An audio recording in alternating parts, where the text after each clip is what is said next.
the Horror Guys. One more time. Episode 237. 237, yeah. The Horror Guys. I'm Kevin. I'm Brian. We're going to talk about 5 horror movies this week. Why, isn't going to be the musical episode? No, it's not. Not this time? And it's not light and funny, these movies we saw. They're all serial killers. Yeah. Not like literally real people. Some are fictionalized and some are fiction, but they are all just ordinary folks doing bad things. Some of these are real people. Yeah, some of these are just made up people. But there's no aliens or ghosts or, devilry or anything. This is just bad people doing bad things, which is kind of horrifying. Real monsters. Yeah. Well, what do we got? Well, we got the 1986 film Henry, Portrait of a Serial Killer, which was based on a real guy. I remember when that came out, everybody said how extreme and horrifying it was. Yeah. I think it may be the tamest movie we saw this week. It was pretty tame, yeah. And then we got 1995's Se7en. And then we watch a fictionalized version of the real-life killer Zodiac. That was a long case that went on and is still unsolved to this day. Sorta, kinda. And then we go insane with The Collector and I Saw the Devil, a Korean film. Crazy stuff. Yeah, crazy, man. Okay, those are the ones we're going to talk about here today. If you're over on our newsletter, horrorbulletin.com, we talk about all of those, plus a very interesting little documentary called Hollywood in the Atomic Age, Monsters, Martians, and Mad Scientists. That was a fun little documentary. Yeah. Yeah. It had Martians, it had monsters, and it had mad scientists. And a lot of interviews with actual folks from the old days that did some of this stuff and worked with various people. Well, it was 1950, so they were either child actors or they're relatives of the dead people. And some of the interviews were a while ago, too. Yeah. But yeah, we started out with the Universal monsters in the 20s and the 30s, and then as the 50s went on, it got much more atomic and sci-fi and Cold War flavored horror. Atomic was scary. Still is. We've gotten over it. Yeah, not like it was. Speaking of scary, what's up first? Henry, Portrait of a Serial Killer from 1986, which was directed by John McNaughton, written by Richard Fire and John McNaughton, stars a young Michael Rooker, and Tracy Arnold and Tom Towles. Runtime's an hour and 23 minutes. There's a trailer in the show notes. Spoiler free, what happens? It's based on a real guy, and it feels like we spend the time just watching him do what he does. It has the feel of a documentary more than a story, but it was interesting getting a glimpse of what such a prolific killer might have been like. I mean, it is a story. It's stuff happens. Yeah. But the way it's filmed, it just seems very realistic. Like we're just following almost like him a along. He show. Yeah, almost. This is the killer. Here's what he does. Yeah, and this guy, whacked. He's killed. What was it? 11 people that they confirmed and found him guilty of. Yeah, but he confessed to like dozens 600. And dozens and 600. The numbers here at the end, I think. Yeah. So they don't exactly know actually how many people he killed, and he varied his styles, which we mentioned, too, that he talks about, how not to get caught, don't be consistent, don't always, don't stab them, don't shoot them, don't. So, yeah, how many people did he really kill? We don't know. Lots. Yeah, lots. Well, we open on a dead body, naked and dumped in the weeds. We cut to Henry, who just finished his breakfast at the diner. We get glimpses, possibly a flashback, of a store robbery and dead shopkeepers. We cut to a woman tied up in a bathroom with a glass bottle stuck through her face. We then cut to a dead woman floating face down in a pond. And later on we read that all these scenes right here in the beginning were reconstructions of real cases. This is kind of what they really found. Yeah. So yeah, that's all kind of real at this point. Mm-hmm. Well, Henry then parks at the mall and scopes out people in his mirror. He picks one and starts following her. When he sees that the woman has a husband at home, he moves on. He then picks up a hitchhiker, and it ends poorly for that guy. Yeah, and he didn't really differentiate men or women. Yeah, it's all about the killing. Yeah. Well, Otis picks up his sister Becky at the airport, and he says she looks terrible. Her husband has left her. She wants to get a job, make some money, and maybe bring her baby to town. Henry comes in and gives Otis a guitar. We saw that guitar with the hitchhiker earlier. Regifting. Henry works as an exterminator, and he uses the sprayer to gain access into women's houses. Would you like a free sample? Psst, psst. Yeah. We soon see a woman let him in, and she ends up strangled off screen. Well, Becky asks Otis where he met Henry. It was in Vandalia Prison. He killed his mama with a baseball bat. She later talks to Henry about his family, and she admits that she was abused growing up. She asks Henry about killing his mother, and yeah, he admits it. She was a whore, and sometimes she'd make him wear a dress. Well, he tells the story, but some of the details are inconsistent, so he's probably lying about it. Yeah, something's not the truth there. He forgot he forgot the story. He's not Too being consistent. many stories. Yeah. Otis tries to take advantage of his sister, but Henry stops him. The two men then go out for some fun and pick up a pair of hookers. Henry kills them both, and does Otis ever look surprised? Yeah. What have you done? Yeah, gone a little too far there. Henry says nothing's going to happen when they find the bodies, but Otis is clearly upset. You telling me you never killed anybody before? And Otis says, no, Otis he had never not. has. Yeah. Otis later on kicks out the TV screen in anger, so the two decide to go shopping. They go and see a fence for a new TV. The fence gives them a hard time, so they kill him and take what they want. A color TV and a camcorder.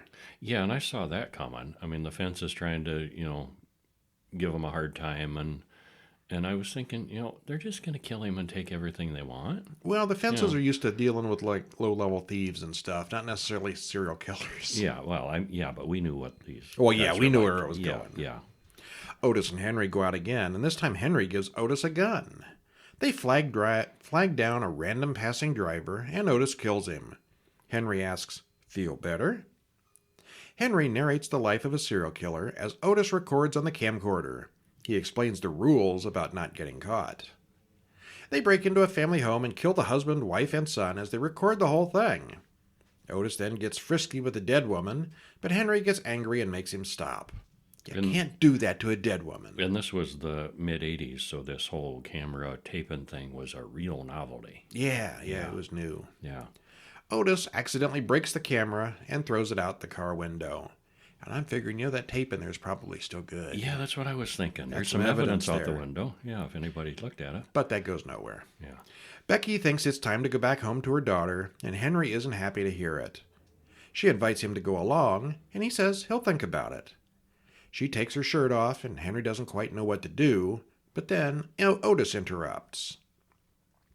Henry goes out for a walk, and when he returns, he finds Otis raping Becky. And that goes poorly. Incest is best, brother and sister. Mm. Henry comes in, and Becky stabs Otis in the eye. Henry then finishes him off. He then cuts up Otis into little pieces and puts him in the luggage. The luggage soon finds its way into the river. Henry and Becky drive away. They stop at a motel, and in the morning, Henry drives away. Only Henry. He drops off Becky's bloody luggage on the side of the road. What do you think happened to Becky? Yeah, I think we can guess. Well, it's a fictionalized biography of a real-life serial killer. The 4 early shots of crime scenes were based on 4 of Henry Lee Lucas's real-life murders. He was convicted of 11 murders, but claimed to have done more than 600. I mean, I don't know what city he was in, but you'd think somebody'd notice. And he died in 2001 at the age of 64, the real-life guy. In prison, I assume. In prison, Yeah. yes. Uh-huh. Well, it's surprisingly non-violent compared to a lot more standard horror films. It's also missing a lot of the usual horror tropes, which is what caused a lot of controversy when it was released. It's more like a documentary than a horror film. There's very little blood or gore. Yes, lots of people die, but they're usually very clean deaths. There are no police shown at any point in the film, and there aren't any really good guys in the movie. Kind of feels like we're just watching Henry do what he does, and he doesn't get caught in the end.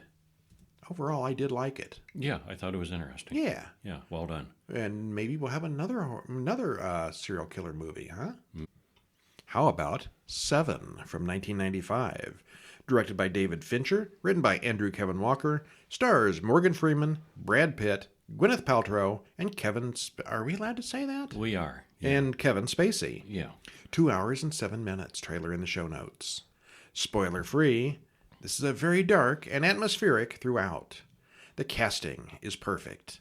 The script is amazing. It's creepy, unsettling, and chilling. It's a damn fine film that you should see if you haven't already. That's right. This was my third viewing, and I've liked it better every time I've seen it. This is only my second view. I saw it when it came out. I saw it when it came out, and again sometime later on a rental. And then Do you think this was this time- intentionally a horror movie, or is it just that dark of a cop movie? Yes. It certainly crosses over into horror. Well, what happens? Detective Somerset puts on his tie and gets ready for work. He gets called to a murder investigation where Detective Taylor is kind of a jerk. Detective Mills reports to Somerset. He's new in town. Mills fought to get transferred here, and Somerset can't imagine why. Why would you want to work here? Yeah. And Somerset is Morgan Freeman, and Mills is Brad Pitt, who will shadow Somerset for the next 7 days until Somerset's retirement. And then credits roll. Monday. It's divided into 7 days. Huh. Yeah. The pair gets a call to a crime scene. The officer responding says the crime scene is a mess, and they find a hugely obese man face down in food. They immediately assume it was a coronary, but they find the man's arms and legs are tied. Someone force-fed him. Oops. Yeah, murder. The medical examiner says the man has been dead for quite a while. The man basically ate until he burst, though a kick in the stomach helped speed things along. So someone definitely did this to him. Somerset thinks the process has some kind of meaning. And they find like a receipt for foods where the guy, whoever did this, came and went, made multiple trips for more food. So, he was really committed to this. Well, Somerset thinks murder should be a lot less complicated than this. He predicts that this is just the start. And he's right. Yeah, this wasn't just somebody angry with the fat man. There was something going on here. Yeah. And Tuesday, Mills is reassigned, and this is another murder case. A defense attorney has been found murdered, and the word greed is found in blood on the floor. The chief tells Somerset about it. He doesn't believe Somerset will really retire, being a cop is in his blood. And he also gives Somerset some bits of plastic that were removed from the fat man's stomach. The plastic prompts Somerset to move the refrigerator in the guy's apartment. Gluttony is written back there in Greece. There are 7 deadly sins, and now we've got 2 of them. 5 more are coming. Somerset goes to the library to research the case. Mills reads the case files. There's a research montage. Ooh. Yeah. Mills reads the Cliff Notes versions of Somerset's research. He gives him a list of like 8 or 9 big, thick, classic books. Yeah. And Mills gets the Cliff Notes. It works. It works, yeah. Tracy, Mills' wife, asks Somerset over for dinner. And they have a nice apartment, which is right next to the subway, which everyone finds hilarious. Every 15 minutes, things fall off the walls. The greed man's wife looks at the crime photos and points out that one of the paintings is upside down. Behind the painting, they find fingerprints. The fingerprints don't match anyone, but they spell out, "Help me." And the greed guy, too, it's noted, too, the killer restrained him and made him cut off a pound of flesh. Yes. Had a scale, and and of course he bled out. How very Shakespearean. Bled out from doing that. So Thursday, the fingerprints come back, and it's a man named Victor who has a long criminal history. The greed man was Victor's lawyer. Aha! They have a case. All the cops, it seems like, arrives at Victor's home. The whole place has 1,000 hanging air fresheners and 1 man in a bed. They uncover him. Victor is a mummy, and sloth is written on the wall. And there are a series of photographs beginning 1 year ago today, and each following photograph is him starving a little more. And they think he's dead. He's not. He starts moving. Gives one cop a really good jump scare, which means he's not dead. The doctor says the man chewed his own tongue off long ago, and his brain has turned to mush. So the killer's been doing this for at least a year. A year he's planned ahead for this. Well, this is getting detailed. And Victor's not going to be given any eyewitness testimony about the guy or No. anything. Yeah. Well, we're up to Friday. Tracy calls Somerset and wants to meet him to talk. She's not happy about relocating to the big city. She's pregnant, hates the city, doesn't know what to do, doesn't know anybody. He gives her some advice. Somerset talks to an FBI friend who tips him off to a man who checked out all the wrong books. They've got a list of people who check out the books at the library. Uh-huh. So there are library cops. Yep. Someone shoots at them and runs off when they go to the guy's apartment. Mills pursues the guy, firing several shots, but he gets away. Inside the man's apartment, they find all kinds of weird religious stuff and souvenirs from the previous crimes. There are no fingerprints anywhere in the place. The killer calls, says he'll be adjusting his timetable because of all this. Well, Saturday, they follow up on a receipt from Wild Bill's leather shop. He made something for John Doe, and it was a very special piece. And then they get called to another murder. Lust is on the wall. It's a brothel, and there's a hysterical man there. He says that someone put a gun to his head and made him kill the prostitute by having sex with her with the strap-on knife that was the custom job. Well, the two cops talk about mental illness and how real people are. Somerset laughs at Mills' idealism. Mills refused to give up his idealistic ways, and he shames Somerset a little bit. Sunday, the killer calls and turns in the case himself. Pride this time. And they go there. A model had her face cut up and her nose cut off, but she decided suicide rather than live like that. Yeah, the guy, he cut her face up and glued a phone in one hand and a bottle of pills in the other hand, and she had the choice, and she took the pills. Well, guess who shows up at the police station? The killer. John Doe. Turns himself in. And he has been cutting the tips of his fingers off so he doesn't have fingerprints. And they can't find a trace of who he is. They don't know. He literally is John Doe. Well, Mills and Somerset don't see why Doe would turn himself in. They both know he's not done. There's 2 more murders, Wrath and Envy, still waiting. Doe's lawyer offers up 2 more bodies if they give him a deal. And only to the 2 detectives.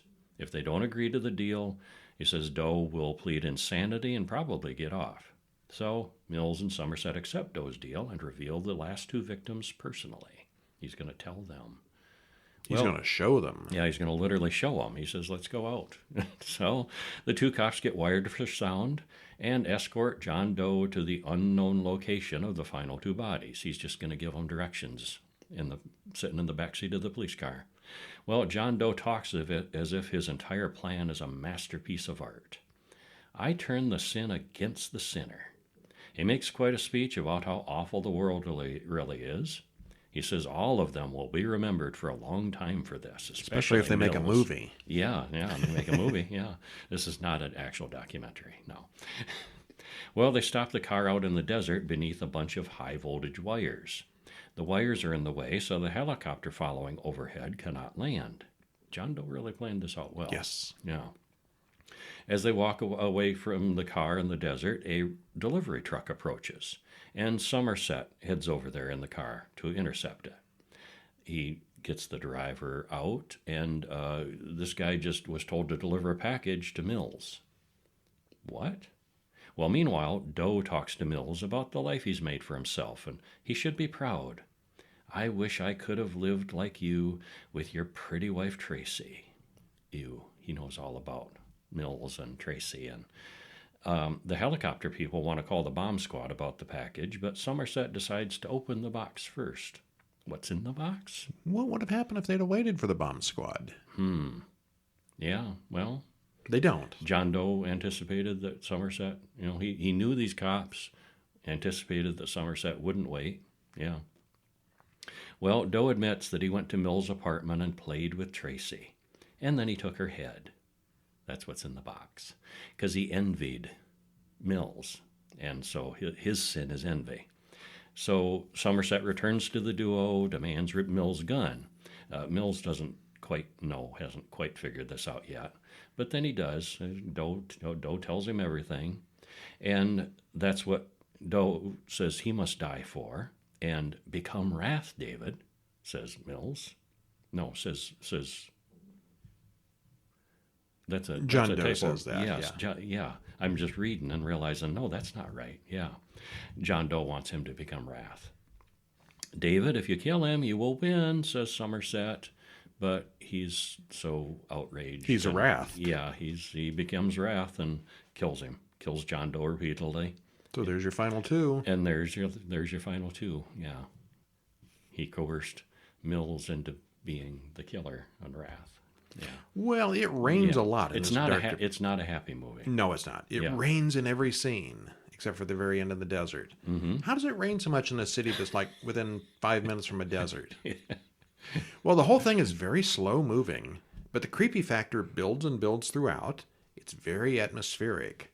All the acting is just perfect. The two main characters, Somerset and Mills, are very clearly defined and very unique characters.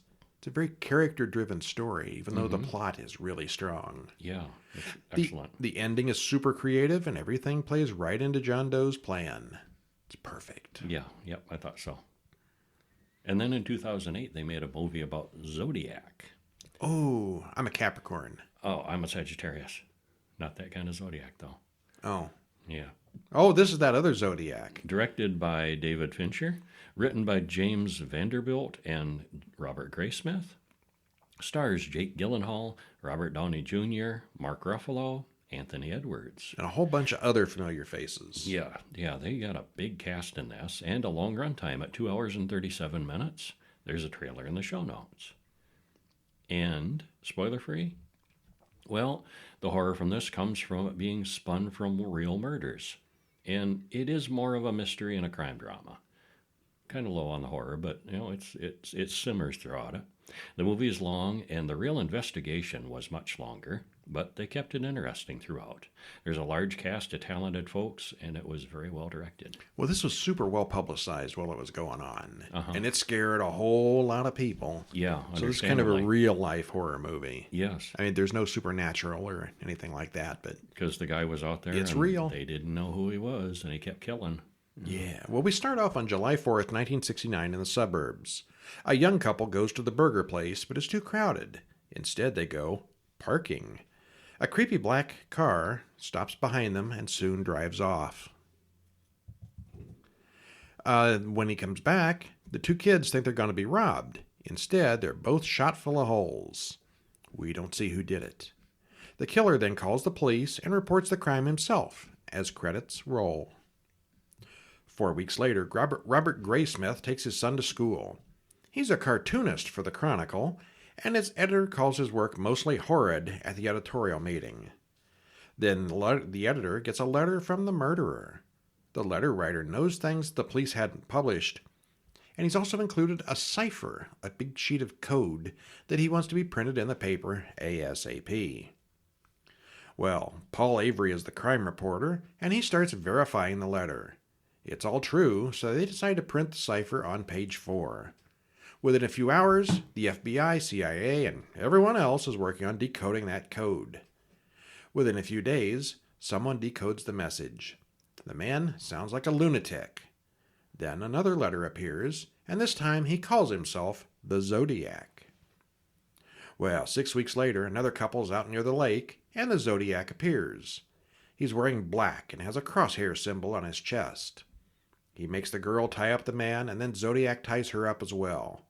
This time, he stabs them both. The man, though, survives and describes the killer, and Robert draws him. A few weeks later, someone shoots a cabbie. Inspector Tosh is called to investigate the botched robbery. The Zodiac soon sends a letter claiming the crime. Paul and Robert talk about the crime at the newspaper, and the killer continues to send letters. He wants to call into a TV show to publicly talk to Melvin Belli, a famous attorney. He wants to live talk to this guy on TV. Well, the Zodiac calls in and says to call him Sam. Well, the man definitely sounds like he has mental issues. It turns out to be a guy calling from a mental institution. Well, case solved. Well, not quite. Well, Robert does some research and tells Paul what he learned. The code is called the Zodiac alphabet. It's a real thing, and it's really old. A few more months pass, and Belli gets a letter from the Zodiac again. Yeah, this was a slow-moving case over 30 years many or something. years. Yes. Yeah. Several months after that, the Zodiac picks up a woman and baby alongside the road. Before I kill you, I'm going to throw your baby out the window. But she jumps out of the car window with the baby, and they both survive. More murders happen over a period of time. And further complicating the case, too, was he would brag about, and they talk about that in the movie here and there, but, he would brag about various killings and things that were reported in the news that he probably didn't do or might not have done. Yeah, throwing them off. Yeah. Paul Avery comes to the conclusion that the Zodiac may not have killed all the people he's claimed to have killed. Maybe he's lied about claiming a few random crimes. That would really get your evidence mixed up, wouldn't it? It would, yeah. 4 months pass with no more crimes. Paul gets a threatening card to him sent in the mail, and then he goes out to buy a gun. Everybody starts wearing buttons that say, "I am not Avery," including Avery. Don't shoot me, it's not me. Avery finds a murder from way back in 1966 that may be the Zodiac's first. Or maybe not. Who can tell? More and more evidence mounts against a former teacher who can write with either hand. He's supposed to have revealed everything to a friend a few years before all this started. Arthur Lee Allen has a very weak story about his alibi for the first few killings. He does also wear a Zodiac brand watch. The handwriting expert, though, rules him out. Couldn't be him. 1 year later, Paul Avery isn't looking good. He thinks he's a marked man, so now he's an alcoholic. Lee Allen has moved to a different district, so now Tashi thinks he can find a search warrant in the new district. They make a good case, and the judge finally gives them a warrant. Allen's place is a mess and infested with squirrels, some in cages and some not. It's not abandoned. He lives there with these squirrels. Yeah, like he rehabilitates them. Well, they find guns and clothing similar to that of the Zodiac, but Allen drives up and they arrest him. But again, his handwriting just doesn't match. Not enough to keep him. It's been long enough that movies are being made with ciphers with a killer named Scorpio. Like you may have seen it, Dirty Harry. A Dirty Harry movie, yeah. Robert talks to Tashi and says he knows he's going to catch the killer eventually. Yeah, which is weird because they show these movies in the movie, show these people going to these movies about the case they're working on in the movie. Yeah. Wait a minute, is that guy supposed to be me? Yeah. 4 years later, Jennings replaces Avery, who's been fired. Tashi's partner, Armstrong, is put in for a transfer. He visits Paul and suggests that maybe he should write a book about the Zodiac. Paul is rude, so Robert leaves and goes to the library himself. It's now 1977, and Robert goes to see Tashi. It's still an open case, but Tashi is the only one still working the case. The Zodiac hasn't been heard of in 3 years. He travels around and enlists the help of the police who worked on the case. Cue another research montage. He comes up with the theory that the Zodiac knew his first victim. Well, Robert goes to talk to Melvin Belli, and Belli's maid says she talked to the Zodiac on the phone. The Zodiac told her it was his birthday. Well, there's a clue. Maybe. Maybe. Unless he was lying. An article in the newspaper says that Robert is shopping around his new book, and he gets an anonymous phone call telling him the name of the Zodiac and the name of one of his friends. He also gets a call with heavy breathing, something the Zodiac was known for. It's now 1978, and a new Zodiac letter comes to the Chronicle. This one mentions Tashi by name. The press claims it is a forgery written by Tashi himself, trying to get attention from the case. He is then removed from the homicide department in retaliation. Robert's wife yells at him about his obsession, and she's afraid of the publicity. Understandably. Well, Robert meets Bob Vaughn, a friend of the reported killer, Rick Martin. Rick left a sealed film canister with Vaughn, but came back and took it later. The scene suddenly gets very creepy when Robert starts figuring out that he might be in the same room as the killer. That was a really well done scene. By the time he gets home, his wife has taken the kids. She demands that he finish this. Yeah, I think, and that's the thing about real life things that they make into movies, that, the real life is often not as interesting as a movie, but I think that they managed to liven things up and keep it entertaining and interesting throughout this long. Yeah. Yeah, Well, I'm sure they don't show those like the 12 years of boring it waiting. didn't- yeah, they cut it. Well, yeah, they cut out the boring parts, but yeah, it never. I don't think it ever felt like a slog. It was always interesting and kept moving. You know. I don't know. You asked how much longer is this? 3 or 4 times. Well, yeah, because it was noticeable. Time passed. It is long. But yeah, yeah. Okay, well, anyway, next, Robert goes to talk to Linda in prison. She was another friend of the first victim. She swears the guy she knew wasn't named Rick. It was Lee. What? There's a connection between Lee Allen and the first victim. Allen's birthday turns out to be the same day as when Beli's maid said. Robert tells all this to David Toschi, and they compare notes. 1983. Robert tracks down and talks to Lee Allen. Remember, the first murder was in 66. We're all the way up to 83 now. 69. 69, okay. Yeah. Well, now we move up to 1991. Dang. And Robert's book Zodiac is now on the shelves. One of the survivors comes in for questioning and is shown a series of photos for identification. He picks out Lee Allen's photo as the killer. Of course, then we're told that after this identification, police went after Arthur Lee Allen, but he had already died of a heart attack before he could be questioned again. Even though Allen was the only real suspect, the case is still technically open. Technically. Not the end. No, not really. No. Well, there's lots and lots of explanation and exposition, but it's all done very entertainingly with multiple cuts of different conversations between characters. It's really long, but fortunately not as long as the real investigation of 20-some years. To make the film more honest, they didn't recreate any of the murders where there were no survivors. Only the ones where someone lived or where there was witnesses were reproduced. Fair enough. So they didn't just make stuff up. Mm-hmm. It's got an amazing, huge cast, and everyone here is excellent. You'll recognize almost everyone. Jake Gyllenhaal plays Robert, but he seems creepy enough to play a serial killer himself. Maybe this was sort of a prequel to Nightcrawler. Maybe. Which, we've never put that out as a horror movie either, but We it certainly should. could be. Yeah, it could be. It's definitely more of a crime mystery thriller than horror, but there are a few very tense moments and lots of blood and gore. Plus, it's mostly true, so that part's scary. Again, it's super long, but we were entertained throughout. I kind of wonder how much of this is factual and how much is fictionalized.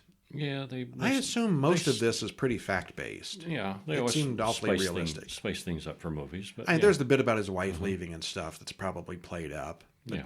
I imagine the real details are all there. And I think their relationships, some of the characters didn't know each other that well. Oh, that's in real true. life. Yeah, you're right. The cartoonist and the crime writer were barely spoke. Yeah, and here they're best buds practically.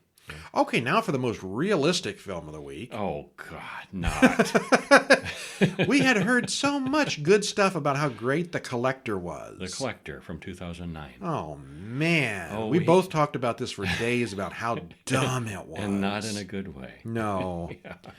Directed by Marcus Dunstan, written by Patrick Melton and Marcus Dunstan, stars Josh Stewart, Andrea Roth, and Juan Fernandez. Hour and 30 minutes, trailer in the show notes.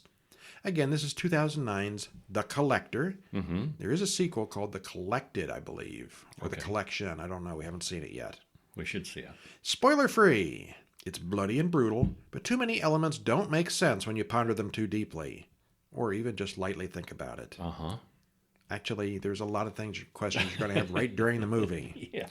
Those elements somewhat take the viewer out of the moment, which lessens the impact of the suffering and the drama. At least it did for us. Yeah, I don't know how many times the word why came up in this. Yeah, why would that happen? It's well made and it looks good, but we definitely did not love this one. Yeah. All right, what happens? Well, a couple arrives at their big house after what looks like a night out. Larry tries to turn on the lights, but they don't work. Gina calls him upstairs. There's a strange box in their room. He opens the box and screams as credits roll. I would like to imagine it's a great big Jack in the Box. Boing! Boing! Yeah! Probably more to it than that. Yeah. Well, we return with Michael and Victoria Chase, who are renovating their new house. Aiken is there. Arkin, doing a lot of the work and notices all the pictures on the wall. The daughter, Hannah, makes him play Tea Party with her. Arkin is there to install the security system, and he seems kind of obsessed with bugs. Can't tell if he likes there's a lot of bugs or if he's bugs. terrified of the bugs, but the bugs bug him somehow. Yeah. Well, he flirts with the other daughter, Jill. Jill and Victoria argue about going on a family vacation. They're all leaving on a trip. Arkin goes to see his ex, Lisa, and daughter, Cindy. Lisa owes money to loan sharks, and he doesn't have enough money for her, but he promises to get the cash. He calls Roy, a criminal acquaintance, and offers him to split half the take if he can get paid tonight. They've done this before. They've got a history, but Arkin wants to rush the job, which doesn't please Roy. Roy likes to schedule and, take their time and everything, and Arkin's like, do it now. Or else, he won't do it. Arkin needs the money. And Arkin is an experienced safecracker, and the house that he was at, Michael Chase, is the victim. He's a jewel broker, so they got gems in the safe there. Do you think a jewel broker takes homework home with him every night? Not like this, no. Maybe he works from home. We don't know. Yeah, maybe. It just seems odd. Yeah, well, it could have cash and other valuables, but anyway. There's definitely a safe. Yeah. Night falls. Arkin puts on a black ski mask, walks through the woods to the empty house. He picks the lock and lets himself in. He goes straight to the safe and gets to work until someone else comes into the house. Arkin tries to run away, but there are a bunch of locks on the other door. He can't get out. These are not the security locks that he installed. No, these are new. Excessive, and they're a weird pick-proof kind of lock too. They're not regular locks like he can handle. So, suddenly Arkin hears screaming from somewhere upstairs, and he finds Michael badly beaten. Michael thinks... Weren't they supposed to be on vacation? Yeah, weren't they supposed to be? And yet here's the dad, yeah.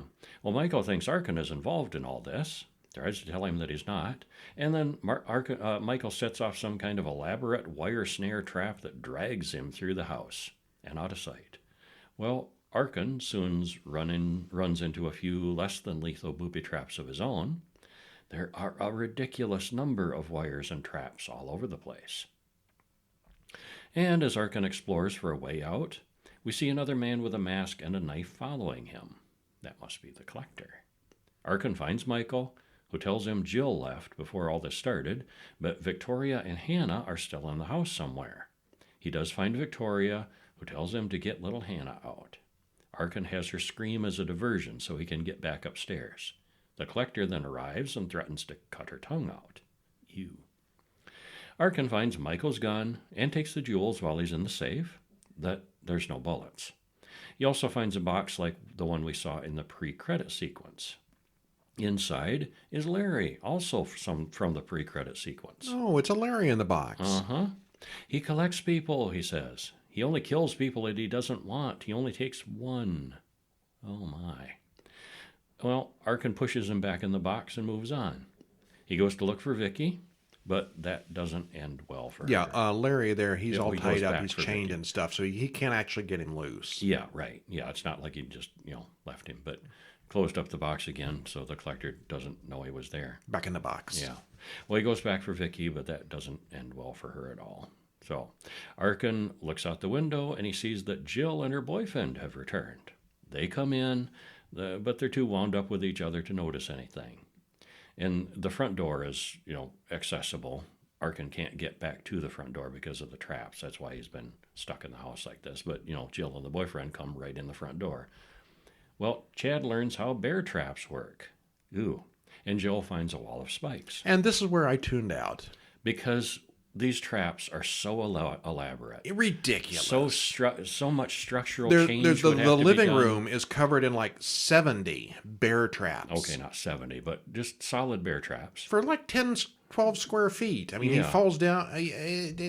No way you could set those up, and it would take hours. And this complicated spike trap on the wall. And and all that wiring stuff from before. Yeah, and these the trip traps wires are just and the so razor blades complicated. and the locks under. The How guy, damn long has Arkin- this guy been working on the house? Arkin was there that day, Yes. earlier. None of that stuff was None there. of that stuff was there. This stuff would have taken days, not just hours. And he Assuming already that- had the family tied up anyway. What did he need the traps for? Exactly. That's the question. Yeah, he's got the family. He didn't know Arkin was going to be coming. He had no way of knowing Nope, that. that was a complete surprise. So why set all these traps? Why go through all that He was trouble? expecting the daughter to come home. He probably Impossible could have. trouble. It's just dumb. Yeah, Not to mention, if you think on the sense. timing of setting up the traps, it's just simply impossible. Yeah, they're just too complicated and too many of them. But now, back to our story. And he would have had to have a big truck to haul all this stuff in. Bear traps and spike traps take room. Yes. Yeah. Besides all the other chains and traps and hooks and yeah. Well, Arkin finally breaks a window, gets out of the house. But he looks back and sees that little Hannah is still inside with the collector. So Arkin goes back in, grabs Hannah, they hide in her bedroom. The collector knocks out Arkin, and we get a montage of suffering. Seems like all serial killer movies have a montage somewhere. Mm-hmm. Arkin soon finds himself strung up by fish hooks. The collector knocks out one of his teeth, and then he slices Arkin open and pours bugs into the hole. Where'd he get the bugs? Yeah. Did he know he was going to need bugs? Yeah. Well, the police arrive, a police. Turns out Jill dialed 911 before she died. But the collector and his dog soon deal with him. Meanwhile, Arkin pulls loose from the fish hooks, which looks very, Ow. very painful. Yeah. Arkin and the collector have a fight, and it all looks very painful. Eventually, they use one of the traps against the collector and run outside, where Arkin is run over by a police car. Oh, Whoops. oops. Yeah. As the paramedics load Arkin into the ambulance, the house explodes. And little Hannah got out. Will anyone believe his story? Arkin tells the cops it was the exterminator who was working on the house, so they go check that out. The ambulance gets run off the road. The collector opens the door and kills the paramedic. The collector forces Arkin into one of his boxes and drives off in his exterminator truck. Okay, so he did have a truck. He could have had all the traps, in the back of his exterminator truck, I guess. But boy, the setup that would have been required for, and he already had the family. Why go through all the trouble of all these traps when, you wouldn't have the status, So he's got the family, and wouldn't you be disappointed? You go through all this trouble of setting up all those traps and nobody shows. Nobody comes to the party. Well, it's good thing Arkin showed up. Yeah. It would have been a really boring evening for the collector. He already had the whole family. Yeah. Well, it's kind of surprising how effective fish hooks can be. Those are very cringy. Yes. Do you ever have a fishing hook stuck in your finger? No. Neither have I, but I've seen people doing it. Yeah. Yeah. Ow. Yeah. How many hours would it have taken to set up all those traps? Some of those traps, like the hot glue. Oh, we didn't even mention the hot glue. Well, I think it was acid glue. But Oh, that's so much better. Yeah. These would have taken a long while to create. Mm-hmm. Yeah, he's got the entire floor covered in this hot, steamy, or maybe it's acid glue. I think it's an acidic, really strong acidic, which dissolves anything. Like a flypaper with acid. Yeah, basically, yeah. Well, Arkin didn't arrive at the house until around 10:30 p.m., and the collector already had the family tied up, so why bother with all the traps? Who was he expecting? A weird, frantic... Oh, yeah, the sound of the collector, too. Mm-hmm. He makes this weird, frantic, screaming, crying sound that plays whenever the collector's moving around. But he's not making that sound. It's just a movie sound effect. It was effective. It's a good sound effect. Uh-huh. But could you imagine what this movie would be like if you were deaf? He would not be the least bit creepy. Less interesting, yeah. He wouldn't be anywhere near as effective without that sound effect. Mm-hmm. There's lots of gore and a very few creative traps. But most of this makes no logical sense whatsoever. Why do any of this? Mm-hmm. Even if you're crazy, it's not logical. Yeah, it's just a whole lot of work for nothing. Yeah. You want to kill somebody, it's way easier than this. Mm-hmm. Especially since he had the two parents already tied up. It was bloody and brutal, but made no sense whatsoever. Yeah, not the best. Not the best at all. I get the people who thought it was fun to watch, but man, it is dumb. Kinda. All right, now here's one we saw long time ago. We heard that this was really good. And I was so pleasantly surprised by this. You're like, it's a karate movie or something, and it's in subtitles. And we didn't think it'd be very good, and boy, it was good. I Saw the Devil from 2010, directed by Ji-Woon Kim. I'm going to have to read this one, aren't I? Yes. Yes, you are. Written by Park Hoon-jung and Jae-Woon Kim. Stars Lee Byung-hung, Choi Min-sik, and Jung-gook Hwan. 2 hours and 24 minutes. So this one's long, too. Confusing names aside, it is subtitled, but boy, yeah, it was worth the watch. It's very clear who's who in this, Yeah. mostly. Yeah. What happens spoiler-free? Well, it's interesting because the movie reaches a kind of resolution much sooner than we expected. Sorta. Yeah. And then it keeps going much, much further than that. Imagine that Zodiac movie if they knew who the killer was 20 minutes in. Yeah. And then they keep going. Like, wait, what? But you caught him. What more can you do? Well, we find out. It's very well made, gory, violent, surprising, and very entertaining. And, we're emphasizing the spoiler-free judgment there. If you haven't seen it, you shouldn't listen to these spoilers, because I think I enjoyed it even more not knowing anything about it going into it. It does have some surprises. Yeah. Yeah. And not, surprises. I mean, we can say it's got surprises and you'll still be surprised.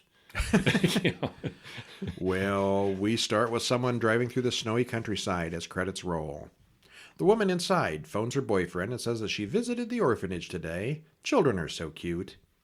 Then a man walks up to her car in the snow. She stopped for a flat tire, and the man offers to take a look. Her boyfriend is working some kind of a security job, and it's her birthday, but they all seem nice about it.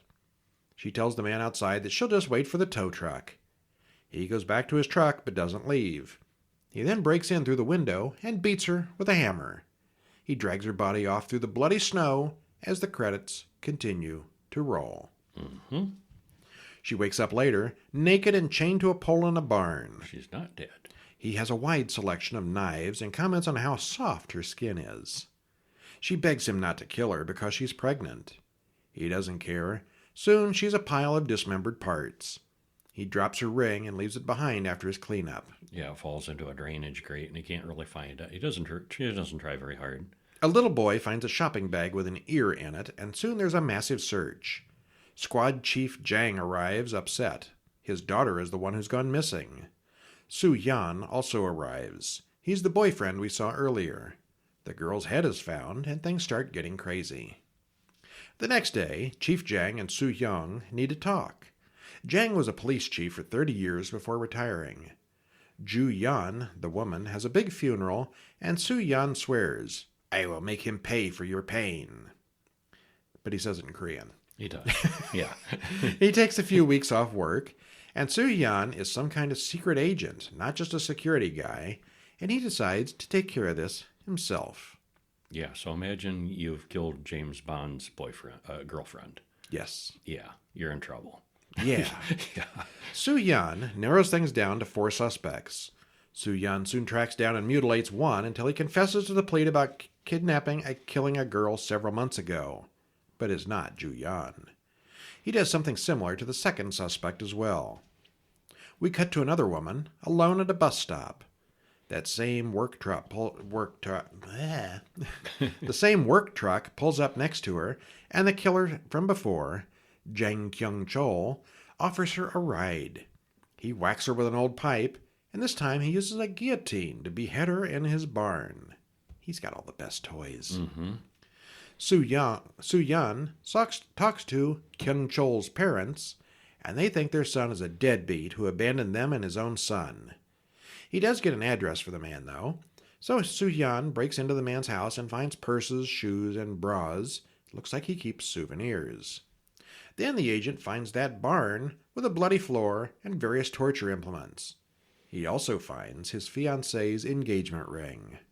So That's the guy. Not very far into the movie, he's solved it already. And, 20 or 30 minutes. and tops. found the guy. Yeah. Well, we see that Kyung-chol really is a school bus driver who now has a tracking device on his bus. The police come looking for him, but he's out on the road. Kyung-chol takes a girl from the bus to a greenhouse and does his thing with her. Se7en, using the tracker, approaches from outside. Kyung-chol senses that there's someone there, and the two men face each other. They have a brutal knife fight in the greenhouse, which ends with Kyung-chol being beaten unconscious pretty badly. Se7en feeds the killer a GPS tracker capsule that he took for work. It has a microphone in it so he can hear what's going on. He has a tracker. Just a little capsule. And he shoves it down his throat. So it's got a couple of good days there. So he can track the guy. And he leaves him alone. He just leaves him there. Yeah, I was not expecting that. Nope. Kung Chol wakes up sometime later and finds an envelope full of money. Why? Well, he flags down a cab and shares the ride with two passengers, one of whom already has a knife out to rob the cabbie. The following scene between the three men in the cab is epic. Yeah, that's something. The serial killer, the robber, and the cabbie. Mm-hmm. Kung Chol goes to the doctor to get patched up, and he bullies the doctor and nurse. He's about to rape the nurse when Se7en comes in and beats him up again before slicing his Achilles tendon. Ow. He ain't walking away from that. No, not easily. Se7en has the nurse bandage up Kung Chol and releases him again. We soon see that not only can Se7en track the killer, but he can hear everything that's going on around him. He really wants to torment this guy. Squad Chief Jang calls Se7en and says the police think he's the one pursuing and tormenting Kung Chol. Jang knows what's really up and says maybe it's time to stop. The old man's other daughter, Se7en, wants to know what Se7en is up to. She wants him to stop as well. Whatever you do to punish him won't help anything. Revenge is just for movies. Good thing this is a movie. Kung Chol gets picked up by a farmer who eats human flesh himself. This is not our serial killer, this is a different one. Yeah. Well, he tells them who he is, and they're okay with that. They work together. They talk about the hunter who is playing with Kung Chol. The farmer is out of fresh meat, so he opens up his cells and pulls out a chained-up woman. She's the actual owner of the farm, and he just finished eating her sister. Se7en interrupts the proceedings until Kung Chol shows up with the shotgun. Things go badly for the cannibals, and Se7en drives off with the unconscious killer in the car. So this is like the third time he's caught the guy. Mm-hmm. And beats him up a little more every time. Yeah, he's not looking good at this point. No. The next day, the police are on the scene, and they ask the old chief about Se7en. They know who's been doing the revenge crimes, and they want the old man to get him to stop. Se7en's work friend tells him he should give up the killer, but Se7en says he's a long way from finished. He asks how the tracker bug is working, and we know that it's inside Kung Chol, who eventually wakes up, released in an isolated tunnel somewhere. Kung Chol now realizes that Se7en can hear and follow him, and starts taunting him over the radio. Maybe this torment can work both ways. Maybe. Kung Chol takes a bunch of laxatives and gets the tracker out. He then force feeds it to a random man that he knocks out. Now Se7en has no idea where the killer is, but soon comes to the conclusion that he'll go after Chief Jang and Se7en. Kung Chol calls the police and says he'll turn himself in later today, but he has something to do first. Chief Jang answers the door, and guess who's there?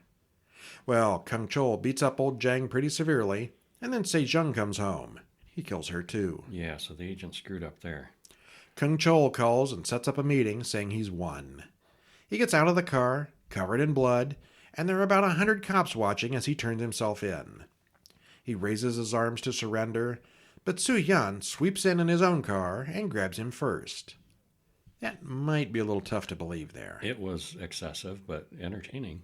Se7en drives to Kung Chol's original house where the baddie killed Su-young's fiancée. Kung Chol begs for him to just hurry up and kill him already, but Se7en takes his time.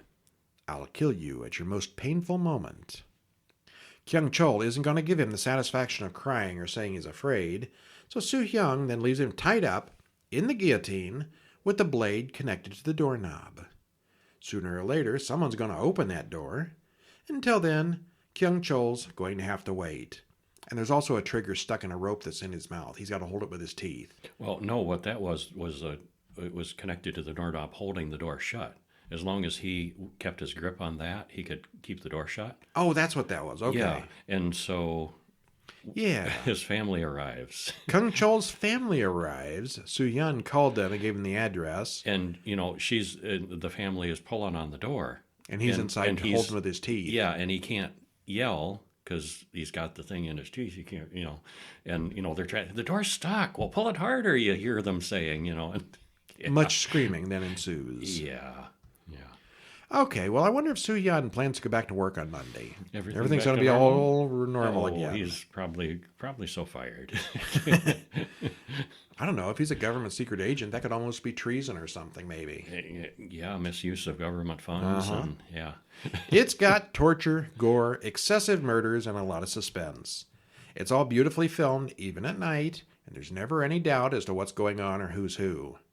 The fight scenes are really well done, and a couple of them are really unique. Some of it may be a little too over the top to be realistic, but it's definitely entertaining and brutal. This may be the most over-the-top, elaborate revenge film of all time. We both liked it a lot. And I have a hard time saying whether this was my favorite of the week or Seven. I think Seven is the best movie of the week. I mean, it won Academy Awards, and it's a major classic. Mm-hmm. As far as horror movies, I would go with The Devil. I saw The Devil. Uh-huh. Yeah. Yeah.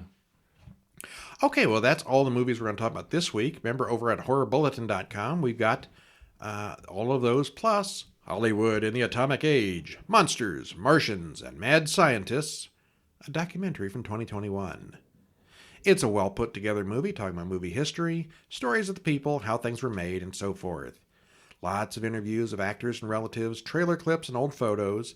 It's worth checking out, especially if you're a fan of the older sci-fi and atomic horror from those days. I thought it was interesting. There was a couple things here and there that I learned that I didn't already know. I think I did too. Yeah.